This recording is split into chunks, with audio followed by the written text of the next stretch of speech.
Hello, hello, welcome to Missouri. This is Charity Lake, everybody. Let's check it out. We just rolled in last night through the state line, pulled up in here to Charity Lake, and here she is from Google Earth, coming on down. Just barely made it across the state line, and we found this here camps. Buck Hill Camp. This is a conservation area. Here are the rules. You can disperse primitive camp here for 14 days. Here's the map. Here's a little bit of close-up of where we've been staying. And it says primitive camping that is allowed at Buck Hill Conservation Area. So from the highway, pulling off of I-29 exit 116, we're going to pull off onto Road A, RA. And I do believe this turns into a gravel road once we go over this little bridge section here on the other side of this short little turn. Turns into gravel right here. Maybe like another 1/8 of a mile, 1/16 of a mile down this road. Here on the left hand side we have the Buck Hill Conservation Area. I actually got stuck on this hill the first time I was ever here. I came upon this spot 2 or 3 years ago now. I really enjoyed this spot. There is 6 sites here. There is a latrine, there was a dumpster. This is a decent lake. It used to be a valley that they dammed up and made a nice little water reservoir here. Here's my camp here. We got picnic tables throughout, spots for random fire. I would have my own self-contained fire pit if I was at this spot because of all the hill and shrubbery. Very pretty spot for good sunrises. I like this spot overlooking the lake here. There is a hiking trail around this lake here, and it does get used quite regularly, so traffic comes through, and we are only about a mile from I-29. So like I was saying before, this place has 6 campsites and a hiking trail that goes around the waterway, and if we continue down this little lane here, we will get to the parking area for the trail. There is trails throughout, hunting trails and stuff, so be careful what season, you're going out here and stuff. And then this was top of the hill here. We're working our way down to camp, and then we'll go by the access here on the left hand side. This is a cool little dam, and I mean, you can read this sign up here. A lot of people donated their time, and that's why they called it Charity Lake. It's very interesting. And then we have the latrine, we have a dumpster. Here's the signage. This is for radio to make sure, for any updates or information about the weather. Go to that channel, and then here we're going over to the access, and electric motors only, help stop zebra mussels. And then we have the latrine and the dumpster, which is very nice. Here's our second campsite here. This one's pretty big. I would consider this one like a group site. Got a fire ring, picnic table at most of them. And then here is the second, third site on this side. Pretty nice. I've seen a few people pick this site. And then a few trees blew over this year when I arrived. I mean, that I noticed, off to the right hand side here is a lot of dead wood that fell over.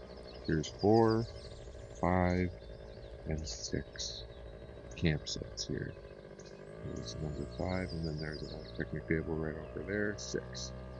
And then a lot of this over on the right-hand side of the road is actually fairly flat. So if you wanted to park there to get good sun, you could. But I really enjoy looking up at the water. And here is the sign for the Charity Lake to make sure that everyone that pitched in, got to put their name on it.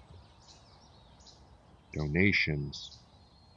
Lots of donations. Very cool. Very, very cool how they did this here. I've enjoyed my time here. The neighbor guy, he actually helped me up the hill the very first time I came through here. Here's the hiking trail all the way throughout. Here's a map of the hiking area, trail, and then here's a more, detailed oriented one from a different map. And it goes all the way around the water. Here we're going to go down to the end of it's a pretty steep access, but we'll go down to the end of the access here and have a good look at the water. Pretty clean, pretty clear. I've seen people fishing here the very first time I came through, because it was, I want to say early spring, but this was late fall. So very pretty. I might have to take my kayak out here sometime. Check it out, see what I can see. And here's the lake up from camp. Very pretty at night, sunset and whatnot. Chachi really enjoyed her time hanging out. We stayed here for a day or 3 and waited out a little bit of a wind spell, a little bit of a cold spell, because we were on our way south. But we don't like to travel in bad weather. Here's another beautiful sunrise.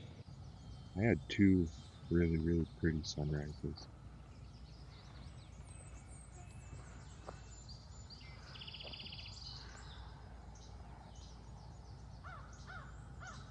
Very pretty. Very, very pretty. If you're rolling on through, I'd stop in, check her out. The first time I stayed here for 5 days, and this time I stayed for a day or 3. So, I enjoy my time here. I'll come back. Well, let's hit the road. We got places to be. Not really. We're just trying to get south, get into better weather, because we were trying to run from a cold snap.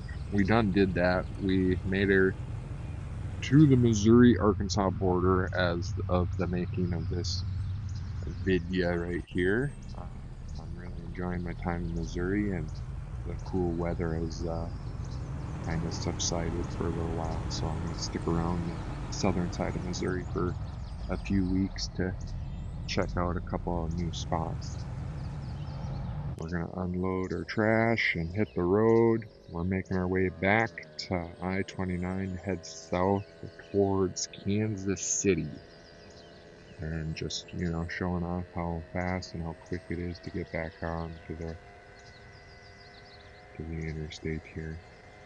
Literally not a mile, maybe a little bit more than a mile from the main road. That's 2 more lefts in a row. Yep. Well, we were headed south, and we got, I do believe this is the Missouri River we're headed over here. Yep. I really enjoy big bridges. They're really cool. Hope you guys enjoyed this video here. I'm going to show you how I found this spot. I've stayed at a few of these Missouri Department of Conservation areas, and here's the website I would use. And then you just search your area anywhere in the state of Missouri, and this is what we came with. And they give a great description. They have an area map that you can get more detailed and see all the more trails. And this site actually had 2 different camping areas. This was just the first one by the water. There is another one around a loop that doesn't have cell service, but would still be pretty interesting to go see. But yeah, here I'm just showing you all the different hiking trails, parking areas, and then here's the area map. You know, get down in there. You can save this map for later like I did, and then here's the brochure to tell you all the rules. Well, thanks for watching, everybody. Thank you, Brickyard Hill. Get out in the woods and enjoy.